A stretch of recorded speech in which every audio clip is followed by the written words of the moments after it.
Selamat pagi, apa kabarnya nih? Kita ketemu lagi di Minggu Ibadah Online tanggal berapa Kak? 17 Mei. Ya, tanggal 17 Mei tahun 2020. Apa kabarnya nih adik-adik? Gimana kabarnya? Pasti baik-baik saja. Nah, ini ya, walaupun di rumah aja, jangan lupa untuk jaga kesehatan, jangan lupa cuci tangan, jaga kebersihan, dan yang pasti makannya itu harus yang sehat supaya badannya itu sehat. Jadi kita bisa bersuka cita terus nih, kita bisa ketemu lagi di ibadah-ibadah online selanjutnya. Nah Kak, sebelum kita memulai ibadah pada pagi hari ini, kita bersama-sama mempersiapkan hati kita untuk masuk ke dalam hadirat Tuhan. Kita pujikan, Bapa Engkau sungguh baik.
Sebelum kita memulai ibadah pada pagi hari ini, marilah kita bersama-sama berdoa.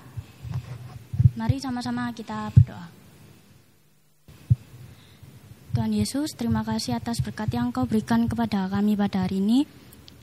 Sebentar lagi kami akan memulai ibadah kami. Berkatilah kami agar dapat fokus dan dapat mengikuti ibadah dari awal, pertengahan hingga akhirnya.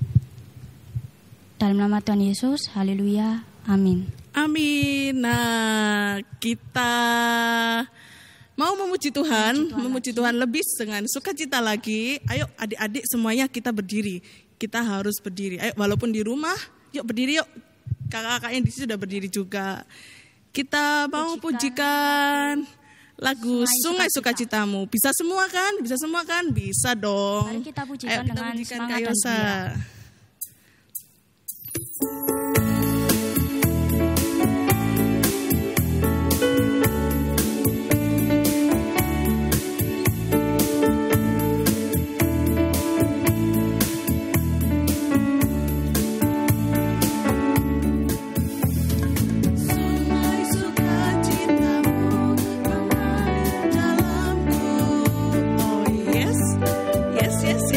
Anggur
sukacitamu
Siapa yang bersuka cita hari ini? Saya. Wah, nggak denger nih suaranya Kak. Siapa yang bersuka cita hari ini? Wah, puji Tuhan. Silakan duduk kembali adik-adik. Selanjutnya kita akan mendengarkan firman Tuhan. Tapi sebelumnya kita menyanyikan lagu Bagaikan Bejana. Oke, ya siap.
Shalom, selamat pagi adik-adik.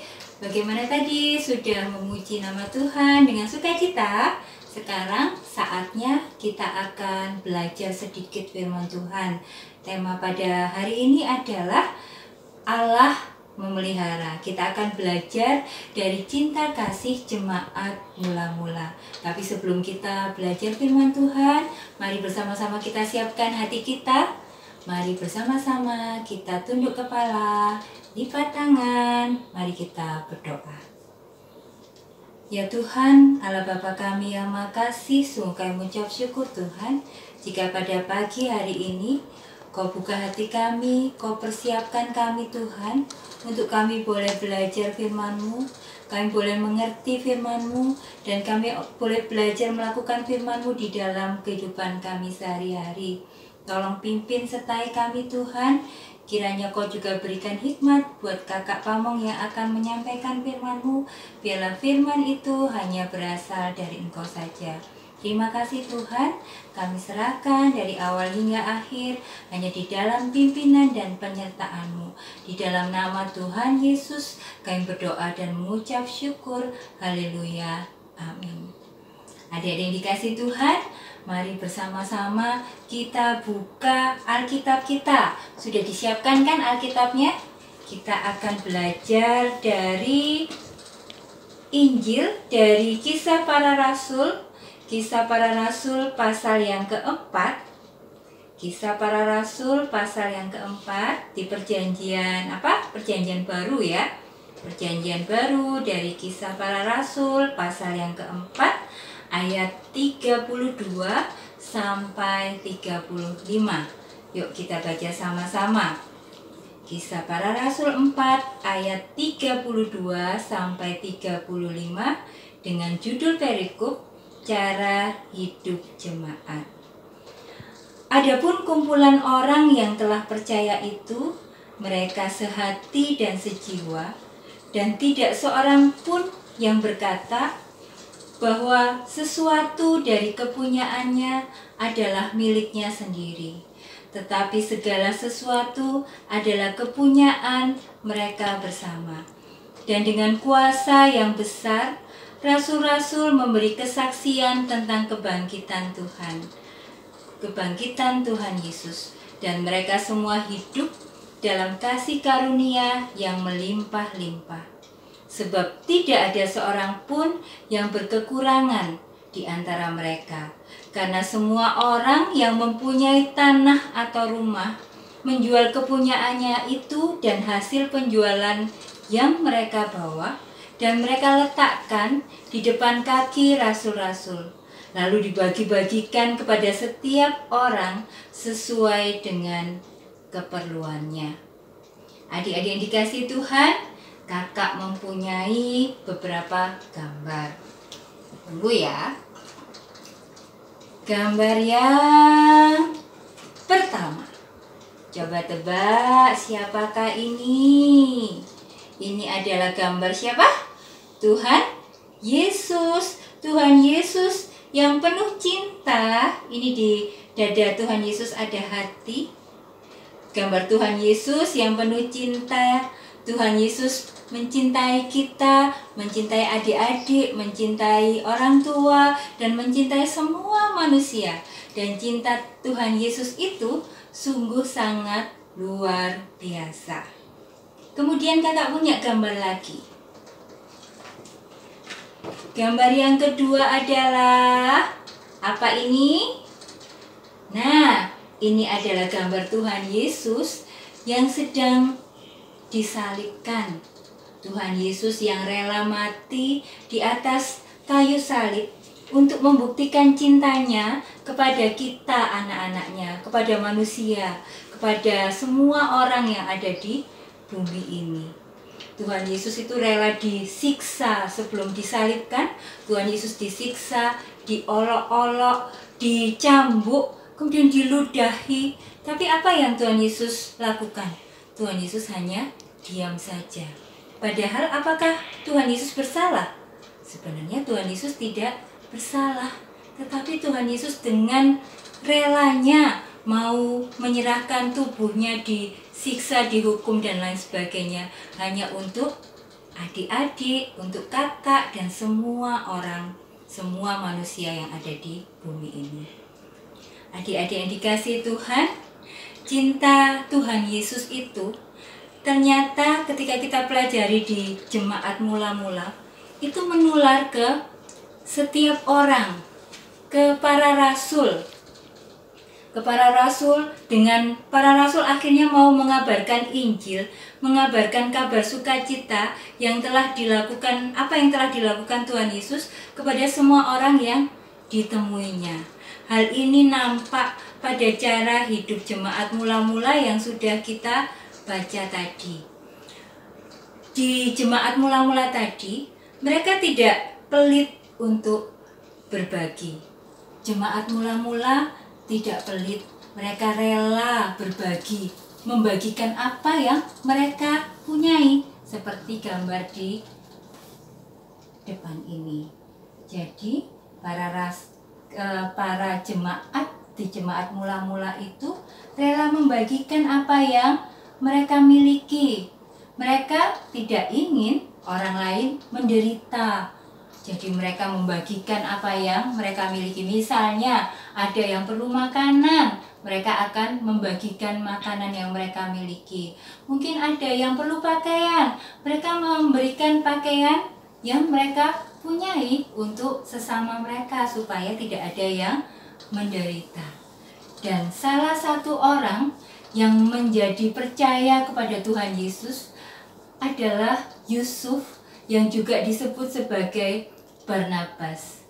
Ia juga dipenuhi oleh cinta Tuhan Yesus sehingga mendorongnya untuk menjual semua harta bendanya, dan hasil dari penjualan harta benda tersebut diserahkan kepada para rasul untuk dibagikan ke semua orang yang membutuhkan. Yusuf tidak merasa rugi kehilangan harta benda yang sudah dia bagikan. Malah sebaliknya, dia sangat bersukacita ketika dia harus berbagi kepada saudara-saudara yang membutuhkan. Ada sukacita tersendiri ketika dia membagikan apa yang dia miliki. Adik-adik yang dikasihi Tuhan Yesus, pada pagi hari ini kakak punya beberapa kejutan di sini. Nah, kita lihat yang pertama adalah kakak punya kue coklat di sini yang dalamnya ada gulanya. Wow. Terus ada apa lagi ya di sini ya? Wow, ada keripik jagung di sini yang tentu rasanya enak sekali. Dan satu lagi, ada makanan kecil di sini. Siapa yang suka makanan-makanan ini? Kalau misalnya adik-adik mendapatkan suguhan ketika kita bertamu di rumah seseorang, atau kita bersama teman-teman melakukan perjamuan kasih, kemudian di meja telah tersedia beberapa makanan ini, apa yang kita lakukan? Ketika kita dipersilakan, ayo silakan makan ini makanan disediakan buat kalian. Ada satu orang, si A, ketika dia melihat makanan itu, dia langsung mengambil satu, diambil semua. Supaya apa? Supaya dia bisa mencicipi semua makanan itu enak atau tidak. Kemudian ada yang mengambilnya hanya, aku ini saja karena aku suka sama yang ini. Dia makan. Kemudian ketika banyak orang yang harus mengambil makanan itu, sampai suatu saat makanan itu habis karena ada yang mengambil semuanya, ada yang mengambil cuma satu-satu, ada yang langsung ngambil, aku suka ini, aku ambil ini saja semuanya buat aku. Akhirnya apa yang terjadi kalau ada yang mengambil semua makanan itu? Akhirnya anak terakhir tidak mendapatkan apa-apa. dia sudah kehabisan makanan itu. Padahal tujuan kita untuk perjamuan kasih adalah kita mau berbagi dengan makanan yang ada. Jadi misalnya makanan ini hanya makanannya tinggal 3, sedangkan kita yang di sini ada 6. Apa yang kita lakukan? Apakah kita mengambil 3-3-nya buat saya? Atau kita coba bagi ini menjadi 6 supaya teman-teman kita juga ikut merasakan? Apa yang kita lakukan? Adik-adik yang dikasihi Tuhan, jika kita perhatikan sekeliling kita, tidak semua orang itu kaya. Orang kaya itu gimana sih, Kak? Orang kaya itu punya banyak uang, bisa membeli apapun dengan mudah. Dan ada juga orang yang miskin. Orang miskin itu yang bagaimana? Orang miskin itu adalah orang yang tidak bisa mencukupi kebutuhannya sendiri. Misalnya dia sampai tidak bisa makan karena dia tidak punya penghasilan yang cukup. Jadi di dunia, di sekitar kita itu ada orang kaya dan orang yang miskin. Dan kalian pasti akan menjumpai di semua tempat ada orang kaya dan ada orang yang miskin. Mengapa Tuhan kok menciptakan ada orang kaya, ada orang miskin? Kenapa kok tidak semua orang kaya? Jadi mereka bisa membeli semua makanan itu masing-masing. Tidak perlu ada yang kekurangan sampai tidak bisa makan, sampai sakit karena kelaparan. Kenapa Tuhan menciptakan ada orang kaya dan ada orang miskin? Tujuannya adalah supaya kita belajar peduli, belajar mengasihi sesama kita. Kita yang kaya memberikan miliknya kepada yang miskin, sedangkan yang miskin menerima bantuan dari yang kaya dan dia akan membagikan sesuatu yang mereka bisa lakukan kepada orang kaya tersebut. Jadi saling membutuhkan. Jadi orang kaya membutuhkan, membagikan kepada orang miskin, dan orang miskin pun akan memberikan sesuatu kepada orang kaya tersebut. Dengan berbagi itu adalah pengikat dari jemaat mula-mula yang telah kita pelajari itu. Mereka tidak pelit, mereka berbagi, rela menjual harta bendanya untuk membagikan kepada sesamanya yang membutuhkan, sesamanya yang masih berkekurangan. Baiklah adik-adik, setelah kita belajar tentang perjamuan kasih tadi, yang intinya adalah bagaimana pada hari ini kita belajar berbagi dengan apa yang kita miliki kepada teman-teman atau kepada saudara-saudara kita yang memang membutuhkan. Ketika kita memiliki makanan-makanan yang banyak, kita coba ingat dengan apa sih yang kita lakukan dengan makanan yang banyak yang kita miliki ini sampai kita sudah kenyang. Aduh, aku sudah kenyang. Apa yang kita lakukan? Kita harus belajar berbagi. Meskipun toh yang kita bagi adalah orang banyak, tapi kita berusaha membagikan apa yang kita miliki. Meskipun hanya sedikit-sedikit, tapi kita membagikan apa yang kita miliki kepada teman atau saudara kita yang membutuhkan. Baiklah, setelah adik-adik belajar tentang firman Tuhan ini, kakak mau bertanya. Yang pertama, apa yang mendorong jemaat mula-mula mau berbagi kepada orang lain? Coba kita periksa di Kisah Para Rasul 4 tadi, di ayat yang ke-32. Coba kita baca, sudah ditemukan? Di situ dikatakan adalah karena mereka sehati dan sejiwa. Ketika kita sehati, ketika kita sejiwa, maka kita terdorong untuk berbagi, membagikan apa yang kita miliki karena kita merasa sehati dan sejiwa dengan saudara kita. Kemudian pertanyaan yang kedua, apa yang mendorong mereka untuk berbagi pada orang lain?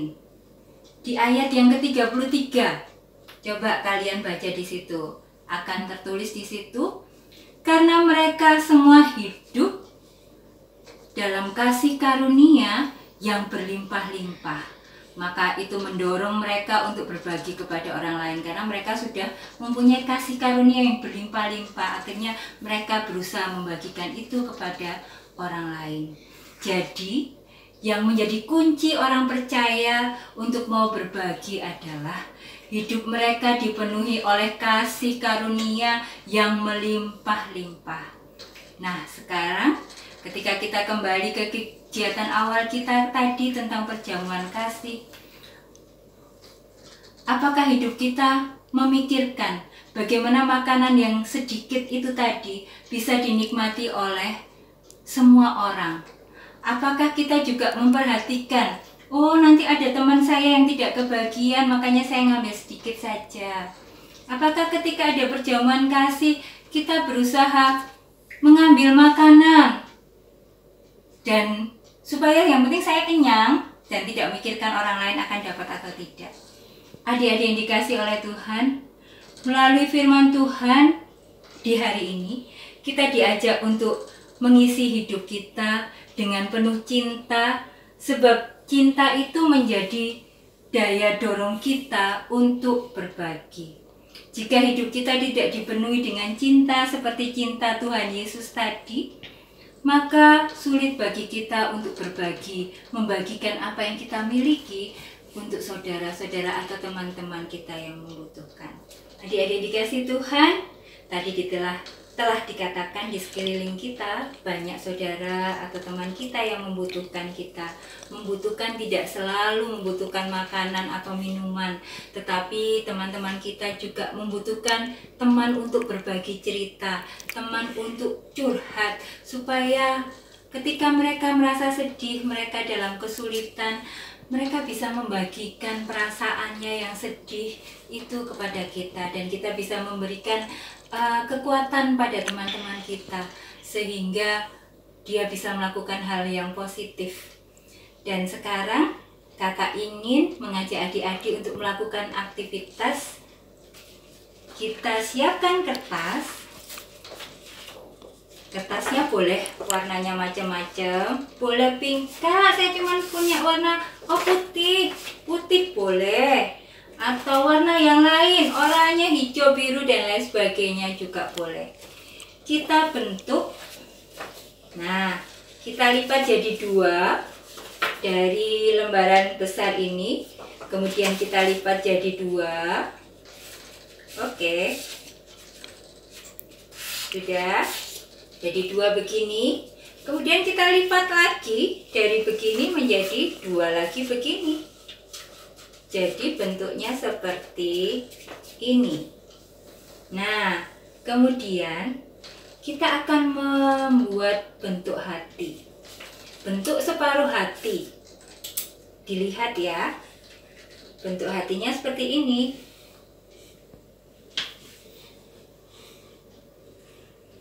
Nah, kenapa kok dilipat-lipat dulu, Kak? Supaya kita mengguntingnya tidak terlalu banyak. Kita gunting sesuai dengan garis yang telah kita buat.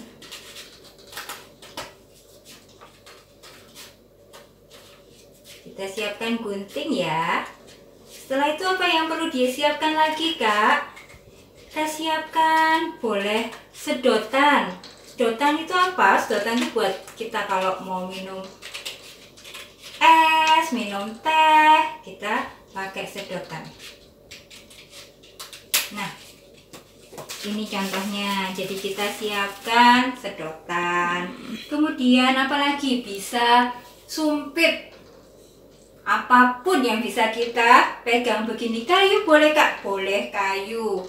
Boleh apa lagi ya? Boleh sumpit, boleh kayu, boleh dahan yang pendek seperti ranting kecil itu boleh. Oke, yang sudah kita gunting tadi sudah jadi. Ternyata jadi bentuk hati. Hatinya ada 2 karena kita tadi sudah mengguntingnya menjadi, kita sudah lipat jadi 4, jadi bisa menjadi 2 hati. Kemudian kita siapkan isolasi. Isolasinya boleh macam-macam, boleh bening. Kemudian sedotan atau sumpit atau apapun yang sudah kita siapkan tadi, Kita tempelkan di sini. Kita lem. Kita kasih isolasi. Kemudian kita tutup dengan yang sebaliknya. Oke, bagaimana Kak cara menutupnya ini? Kita isolasi bagian bawahnya saja. Hanya untuk menutup tangkai yang ada di sini. Nah, oke, seperti ini boleh. Ditambah lagi ya, supaya tidak jatuh.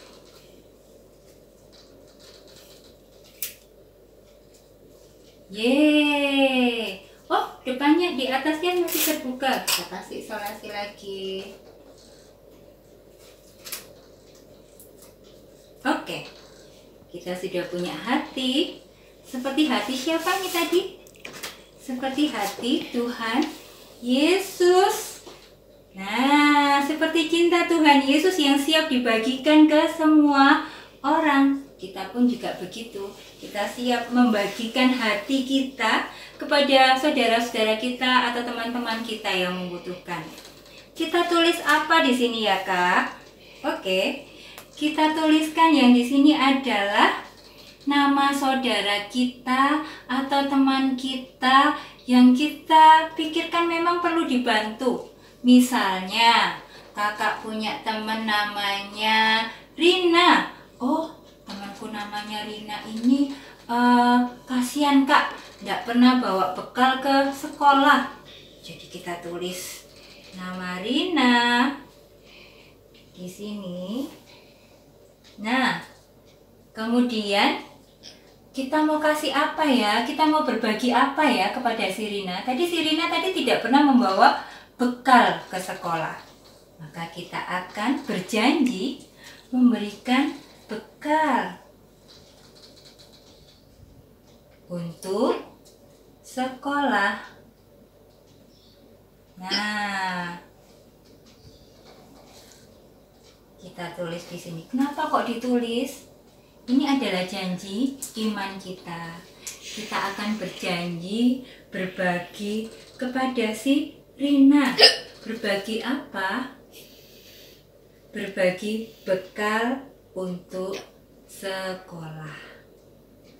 Adik-adik, Yesus sayang kepada kita, dan marilah kita juga sayang kepada teman-teman di sekitar kita. Kenapa? Karena Tuhan Yesus telah lebih dahulu menyayangi kita. Tuhan Yesus telah lebih dahulu mengasihi kita. Adik-adik masih ingat lagu? Yesus sayang padaku. Baiklah, kita coba belajar lagu Yesus sayang padaku. Yuk, kita nyanyikan sama-sama ya sebelum kita berdoa untuk menutup firman pada pagi hari ini. 1, 2, 3. Yesus sayang padaku, Alkitab mengajarku, walau ku kecil lemah, aku ini miliknya. Yesus Tuhanku sayang padaku, itu firman-Nya di dalam Alkitab. Yuk kita tutup firman pada pagi hari ini dengan bersama-sama berdoa. Mari kita lipat tangan, kita tunduk kepala, mari kita berdoa. Ya Tuhan, Allah Bapa kami yang Maha Kasih, sungguh mengucap syukur Tuhan, jika pada pagi hari ini kami telah belajar sedikit firman-Mu Tuhan, untuk kami boleh berbagi apa yang kami miliki untuk saudara-saudara kami, untuk teman-teman kami yang sangat membutuhkan. Tuhan Yesus, ajar kami untuk memahami firman-Mu, ajar kami boleh melakukan firman-Mu Tuhan di dalam kehidupan kami. Terima kasih Tuhan. Jika sebentar kami akan kembali ke aktivitas kami semula, meskipun kami harus beribadah di rumah kami masing-masing, kami percaya Kau tetap berikan kami sukacita, semangat, dan kegiatan-kegiatan yang baik yang boleh kami lakukan, sehingga kami boleh mengisi hari-hari kami selama di rumah dengan kegiatan-kegiatan yang positif. Terima kasih Tuhan, kami serahkan pagi ini sepenuhnya di dalam pimpinan dan penyertaan-Mu. Di dalam nama Tuhan Yesus Kristus, kami berdoa dan mengucap syukur. Haleluya. Amin. Terima kasih adik-adik, selamat hari Minggu, selamat beraktivitas, Tuhan Yesus memberkati. Dadah. Nah, adik-adik tadi kan sudah mendengarkan firman Tuhan nih. Pasti adik-adik sudah dapat kan tadi Tuhan bicara apa sama adik-adik. Nah, sekarang Kak, tiba saatnya kita untuk mengumpulkan persembahan. Nanti persembahannya adik-adik kasihkan ke orang tua. Nanti biar orang tuanya yang memberikan ke gereja. Oke, sambil mengumpulkan persembahan, kita pujikan, bawa persembahanmu.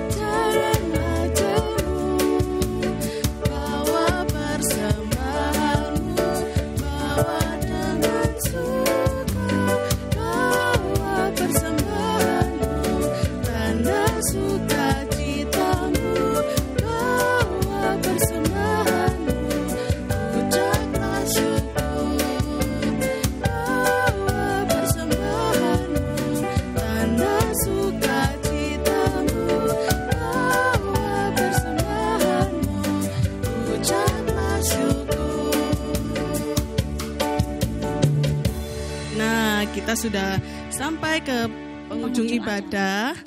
Kita akan tutup di dalam doa. Mari kita lipat tangan, kita tutup mata, kita berdoa bersama-sama.